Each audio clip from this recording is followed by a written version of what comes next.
signal now for when I'm needed.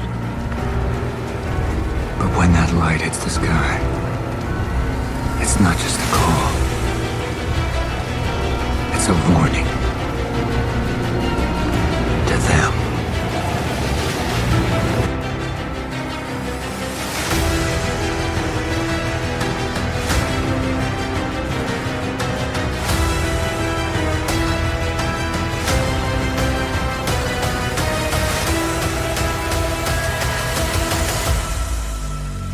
Yes, sir. Welcome to the Gotham Chronicles Beyond the Bat Signal. I am your host, Dominic Unica. Join me as we dive into the depths of Batman's lore, dissecting the Rogues Gallery and uncovering the stories of our iconic vigilante known as the Dark Knight. So, before we get into today's episode, first off, thank you so much for tuning in. I just want to thank every single one of the listeners who have, especially as of late, I mean, and even the guests. So big shout out to Ryan Lauer, Rick Sorrenzia, and Pete Vera, who have generously provided some time to come onto the show and just discuss Batman, all things Batman. I love it. But for the listeners out there, thank you very much for tuning in. And for those who are new, welcome. You can catch new episodes anywhere you listen to podcasts. If you want to follow along and follow me, you can follow at an X/Twitter at Beyond the Bat Signal. And if you like what we're doing, then please consider giving us 5 stars and rate and review on any platform where you get your podcasts, such as Apple or Spotify. It goes a long way in supporting the show. So, and it allows us to be seen, and I would greatly appreciate it. Now, what is today's episode? Well, it's going to be talking about, it kind of gets into like why Batman is the way that he is. And I'm talking about his no killing rule.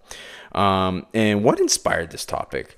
So I was sitting down during the summertime and I picked up a Legends of the Dark Knight. It was a Batman Duel. And, you know, Ryan Lauer on his show, Batman Book Club, constantly talks about how a lot of these stories are criminally underrated. So anyway, I went ahead, picked one up, and let me tell you how it was a page turner, captivated, just like constantly changing pages. I'm like, where's this going? The art and like the number of writers and artists that were just on this book alone, all right, was incredible to me. So, and like it goes onto the topic of, well, why doesn't Batman kill, right? Some people, Zack Snyder, and I'm not bashing him whatsoever, because to be honest, I do like some of the films that he has made. Others, But anyway, he's a big believer that Batman should kill.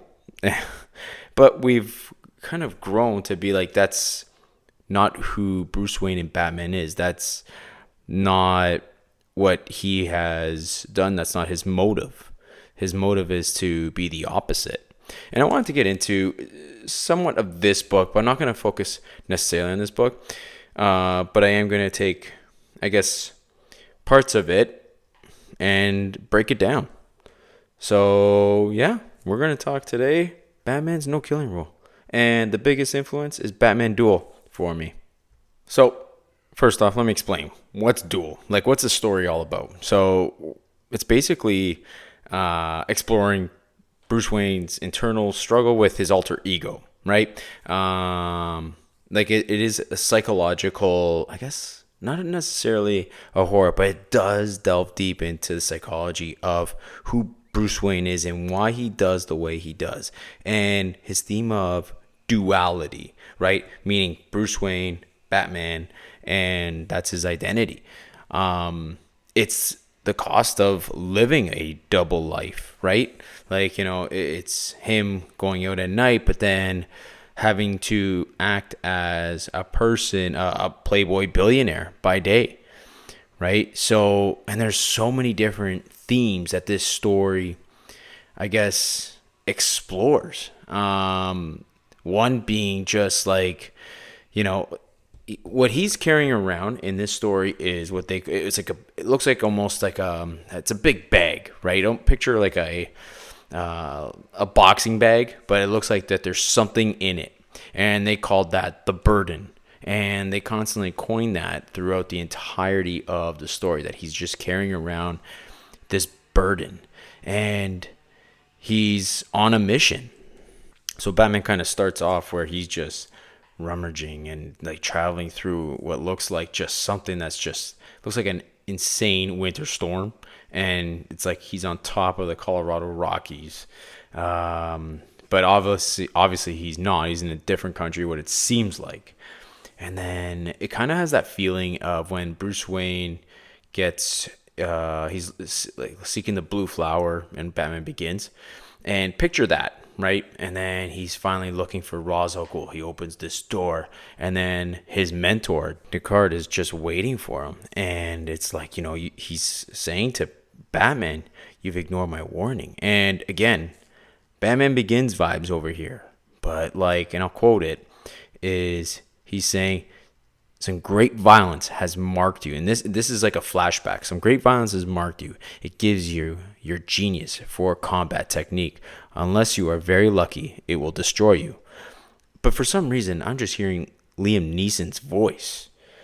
And Descartes is well aware that Batman pursued his destiny that he set, right? From way back when.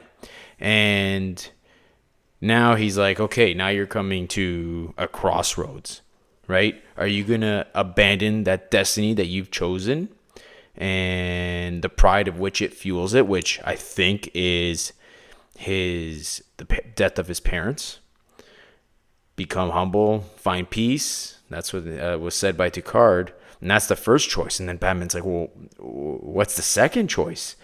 And embrace the destiny, enter deeply into it, go further than you have ever gone before until you find what lies at its heart. And then you're like, wow, this whole book is like, well, what's he talking about?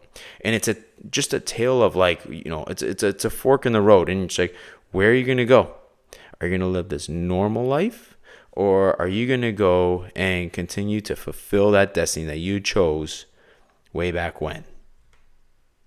So Descartes gives him some sort of tea, and right away, like, it almost seems like Batman's just kind of hallucinating. But before Batman goes on this like little journey, Descartes says, "You're forgetting something." He's like, "What?" He's like, "Your burden." And then this is where the story goes. And then the story kind of just takes off, and like he's carrying this burden around, and and the first thing that he's kind of confronting, he drops all the way to the ground, and right away he's confronted with this like demon. And then the story kind of just does a lot of twists and turns as to like who he's up against. Like, very, I guess, fantastical seems to be the buzzword right now. Villains. And then you have one that's like, not so fantastical as Talia al Ghul, but then she's and it was like a princess that slowly turns into Talia.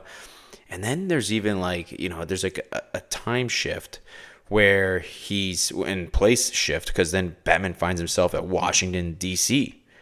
And then there's this huge insect that just basically looks like an ant.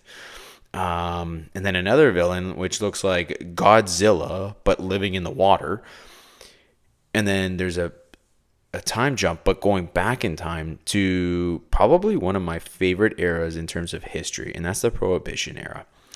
And the way that these panels were drawn just has a noir style feel to it. And, where, you're noticing that like there's a lot of guys dressed in suits and fedoras. It kind of just has that like, I don't know, it kind of actually feels like Batman the Caped Crusader, to be honest. But then there's another time jump, and it brings you forward to World War II. And Batman confronts someone I never thought I'd see in a comic book, and probably one of the most evil human beings to ever step foot on this planet, and that's Hitler. And he's confronting him, and then at one point where you see Hitler's tank just fall right to the ground, and Hitler's on the ledge. And at first, the way the panel's drawn, he looks at like fear. He looks back at Batman and has this smirk, and this grin grows bigger and bigger. And the picture slowly transitions into what is the Joker. And the Joker was that burden that he was carrying this whole time. And, he was listening to the conversations that Batman was having while he was hallucinating. And he was like bringing up, like, you muttered someone with the name Talia. And it's like, how you got that way? It's because of the cold and the fact that I hit you over the head with a rock. But then, Joker took it as a compliment when Batman called him the Führer, which is Hitler. And Joker, I'll read it right from the panel. Joker's like, really? You thought I was him? How flattering. And I just hear Mark Hamill's voice when he just says, how flattering. Totally comics accurate Joker right there. And it was just, this is the situation that Batman constantly has to face is, to this destiny of one, being Batman, and two, like, not killing. Because just like Batman Begins, I felt like it outlined it so well. Bruce Wayne just goes, like, when Ra's al Ghul or Liam Neeson asks, this man's a murderer. And Bruce Wayne just refuses, says, I will not execute this man. He should be tried, but I will not execute him. I'm no executioner. Your compassion is a weakness your enemies will not share. That's why it's so important. It separates us from them. You want to fight criminals. This man is a murderer. This man should be tried. By whom? Corrupt bureaucrats? Criminals mock society's laws. You know this better than most. And why not? And then Bruce Wayne just goes, because it separates us from them. And I think that is just Batman and Bruce Wayne's moral code to not kill. And it's what separates the good from the bad. And I thought Batman Forever also did a pretty good job where, Bruce Wayne's talking to Dick and just saying, like, what happens when you do kill Two-Face? You get him and you kill him. Then what next? And then it just starts to slowly become a habit. And Bruce Wayne and Batman, the character, the whole reason why they became who they were was to prevent all that from happening and to all other people, like losing their parents. And it was just a vow that he made, to stop crime and stop killing. And he will not be one of them. And then by the end of this book, Joker just asks him, so I got to ask you, will you do it? Will you kill me? Release the burden that torments us both? And then Batman's response was, no. Oh, I want to. I've never wanted anything so much, but I won't. Because if I did, I'd be violating the belief that has sustained me for all these years. I believe in the absolute sacredness of human life. I may not really believe in anything else. And then there's more. Like, Batman kind of continues. But if I did as you ask, I'd be no better than my enemies. I'd be the insane avenger some people are certain I already am. And then, obviously Joker being Joker. How disgustingly noble of you. And it's just, I don't know. Like, it for Batman to not kill, like, as a fan, it's you refer to someone and you're like, these are this man's moral values. And I think a lot of role models that we look to, that we relate to, and it's like, man, this man stands for this individual, this value, this belief, and it's something that is relatable, right? And with Batman, I feel like that's what captivates audience. I feel like that's why he's one of the most popular superhero characters to ever grace this earth. And one is his relatability and how grounded he is, but his code, right? There's some Marvel characters where, yeah, they do kill. But when we saw Batman kill? And, you have people like Zack Snyder just kind of saying, like, who gives a crap? Like, that's old school thinking. I disagree. I am a big believer that Batman should not be killing, right? Because for years, this has been his moral code. This is what motivates him. And the burden that he carries around is, he's got to continue being Batman and not having the life that he probably wants to have, having a family, having a wife, having a child, and just, not having to fight day in and day out. But this is a vow that he made to his parents, something that created him, and I think was a traumatizing moment in Bruce's life, where from that point on he was like, this will never happen to another human being again. Now, when it comes to the story itself, and again, all connecting around two different ideologies, where Henry Ducard and Batman, do believe in justice, but how they go about it is very different. One believes that they should kill, and another is in the opposite end, where it's like, no, there's justice, where it's like, we will put them in jail and they should be tried, right? And it's about also, like, when you look at the storyline itself, right? Henry Ducard, where, like, it's a confrontation about intellect and ideology, right? How two people think, right? And two vastly different ideologies, and how they, and it's no different, right? Like, we have a lot of people that, have opinions and how they go about doing things, and you can agree and disagree, right? Where Henry Ducard tries to push Batman beyond his ethical boundaries. We see it in Batman Begins. So if you're not familiar with this story, that's okay. Batman Begins will give you, I think it's like to me, it would be like the alternative of watching who Henry Ducard is, right? Just like taunting him, and like, there's Gotham's corruption, right? And it's like, these people, they should pay for everything that they've done, right? And where I believe that Batman believes in justice. These people should be going to jail and learning from their mistakes, because he believes in a second chance, right? With Ducard, because Henry Ducard, in what seems to be like this story, was his Batman's mentor, right? So, he doesn't come off as insane. He's not motivated by greed or power, none of that. Again, going back to the word of ideology, Henry Ducard believes genuinely in his own form of justice. So that makes him, to me, a dangerous individual, where Batman has his own arguments as to why he disagrees with Ducard, right? Ducard represents what, like, Batman could have become if Batman allowed himself to be consumed with all this anger and hate, and then all of a sudden just go on a killing spree. Because I think it'd be really easy for Batman just to go out there and kill, right? So there's a dynamic between two individuals and two different ideologies.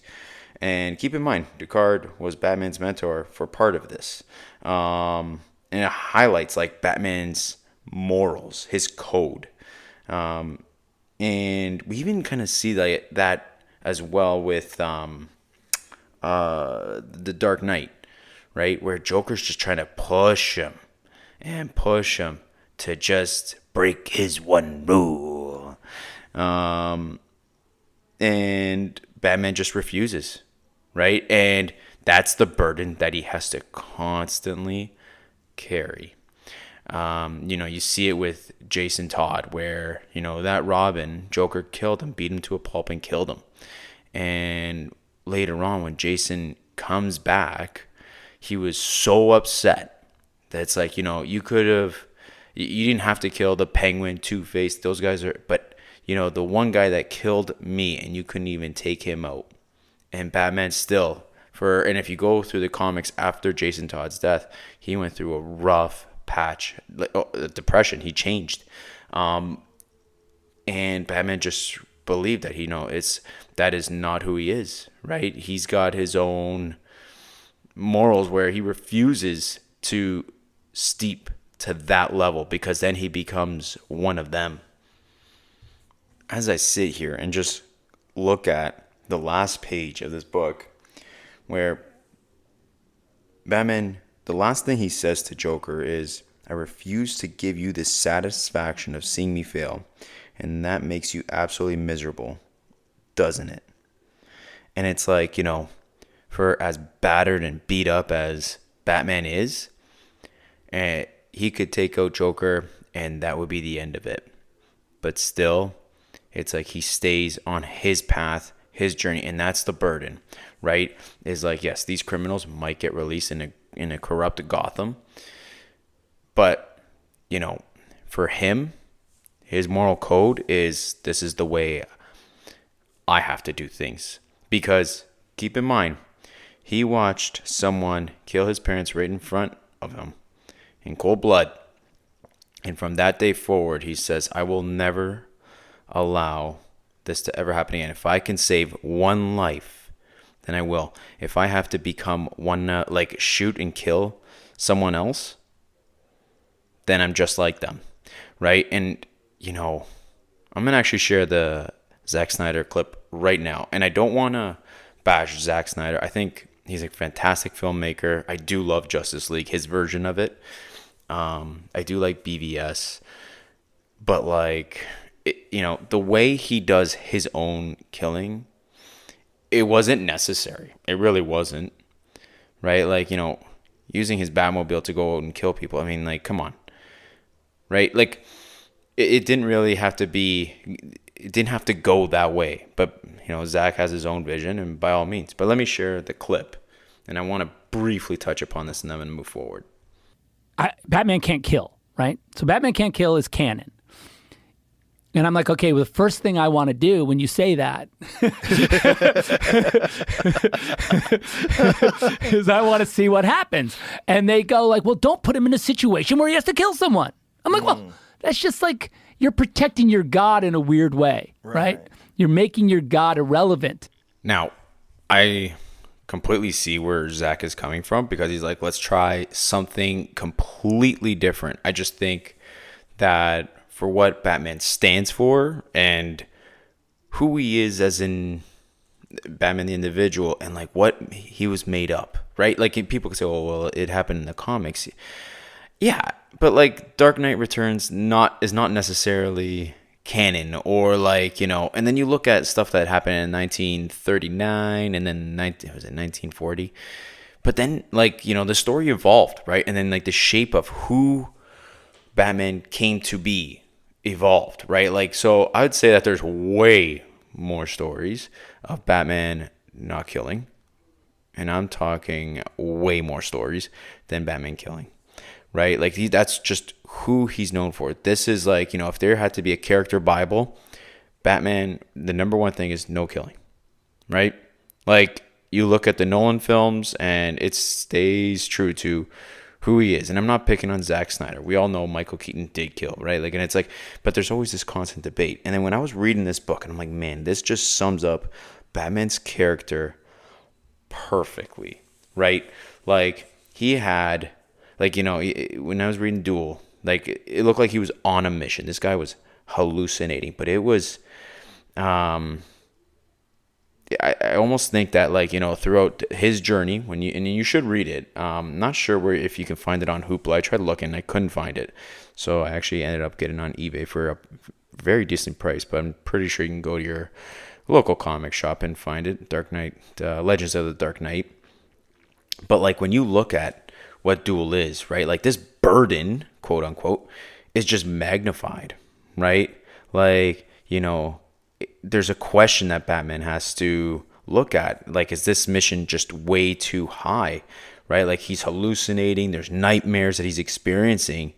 And it's suggesting that his psyche is just buckling right beneath his feet. And that there's pressure of being Batman. That's the burden of the pressure of being Batman night in and night out.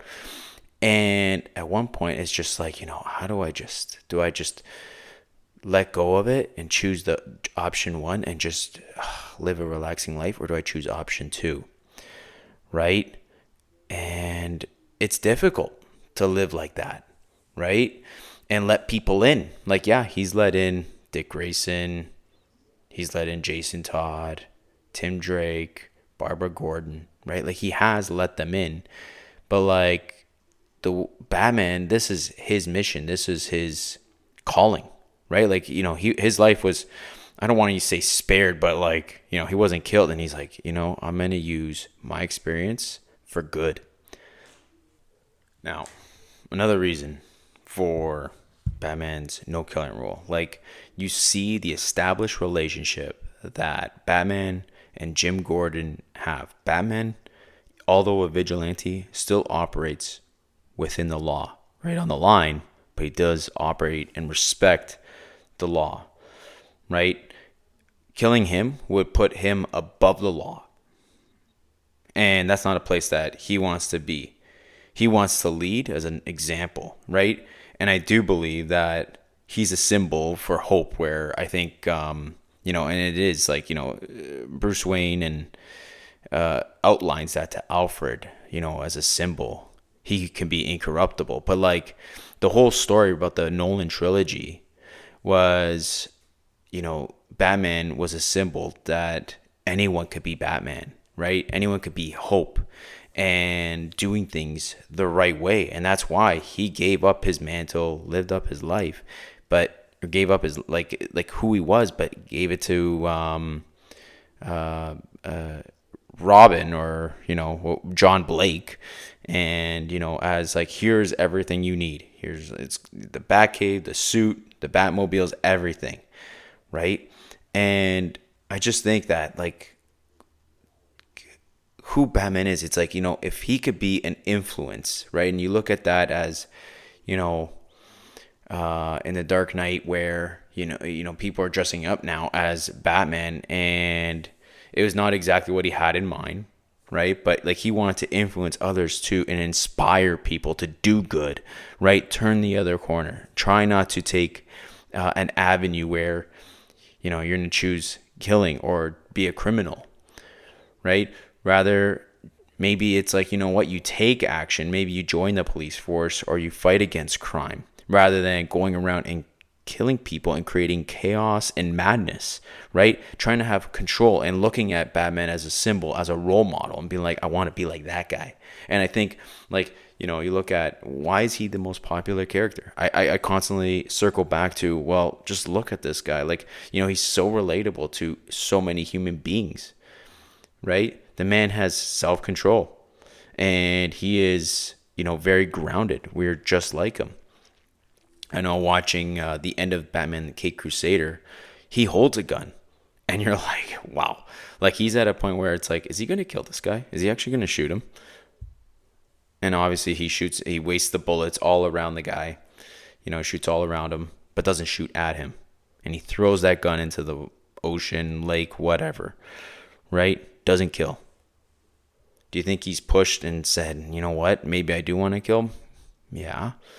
But I don't think he actually wants to kill anybody. You know, you try to think about it, it's like, you know, I just think that to have someone kill, they wouldn't be in their right mind, right? And I think that Batman is, you know, Joker kind of highlights where it's like, maybe all you need is just one big push. But that one big push, Batman's experienced it multiple times and never crossed that line, right? And I think that with Batman, you know, if he does one kill, you know, there is that fear of losing control, where Batman is well aware of the anger and the darkness that's within him. But if he ever crosses that line and kills once, he fears that he may lose control in what he fights against, and doesn't want to become one of them. Okay, so that pretty much brings us to the end of this podcast. A couple of announcements, actually. So with, I guess, from now up until November, I'm going to be reviewing each episode of the Penguin series that is airing on HBO. Reviews are popping up, and already Rotten Tomatoes giving it a certified fresh, which is pretty sweet. I'm looking forward to this show. The vibe I'm getting is Tony Soprano or Sopranos all over it. They said it's going to be violent. It's going to be hard R, and I'm all here for it. I think my wife's going to be joining me to review this. So kind of get like one that's like a deep Batman fan, and then there's another where it's just general audience, kind of getting her perspective, which will be, I guess, a pretty nice little dynamic. And then the other thing that I'm going to be doing is trying to incorporate, because we're hitting Halloween season, and I feel like incorporating some sort of the long Halloween into the podcast is also going to be included going forward. And then obviously we're going to do a couple more deep dives. Like this one was more about, I was looking at the comic and I'm like, man, like Batman's no killing rule, pretty much, it just fascinates me. I'm a big believer that it's like, like you shouldn't kill. And to each their own. Everyone's got opinions. Hey, if you disagree, that's cool too. Like, I'm always open to hearing people that disagree and why he should kill, right? Zack Snyder does have his own opinions, and I actually listened to it and I was like, okay, but he's a filmmaker, right? He's going to be creative. He's going to be different. And I don't fight him on that, right? I was just actually looking at this book and I'm like, heck, like, let's do a deep dive on it, right? Because this guy, like the fat thing that I loved about this book of Batman Duel, where he's just carrying a burden around. And it's like, well, what is this burden? And there's so much that's on the weight of this man's shoulders, right? And it goes deep into the psyche of who Batman is. Anyway, that is pretty much all for today. Pay attention for going forward. And I know with I'm assuming Friday, Saturday, or Sunday, we'll be dropping a review on the Penguin. And where can you find me? X/Twitter @BeyondBatSignal. Or you can send a comment, question to my email, beyondthebatsignal@gmail.com. And please review the show, give it 5 stars if you like it, as it helps spread the word, and share it with your friends, family. Now, that is all for today. And this is Beyond the Bat Signal, signing off.